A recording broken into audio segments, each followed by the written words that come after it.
Hello everyone, welcome back into this channel, and today I would like to show you the way how you can cancel or remove the event, the upcoming event or any events that you have been set on your calendar for yearly reminder.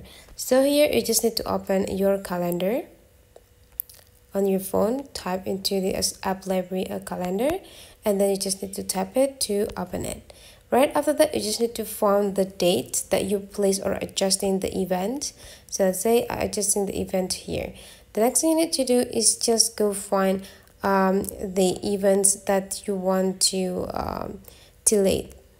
So here is the sister's birthday that I adjust for yearly reminder, and you just need to tap into this delete event and confirm that either you want to delete for this event only or you also want to delete for all future events. So since I adjust this event for yearly reminder, so if you want to delete for all reminder, just go delete this one. And you're done.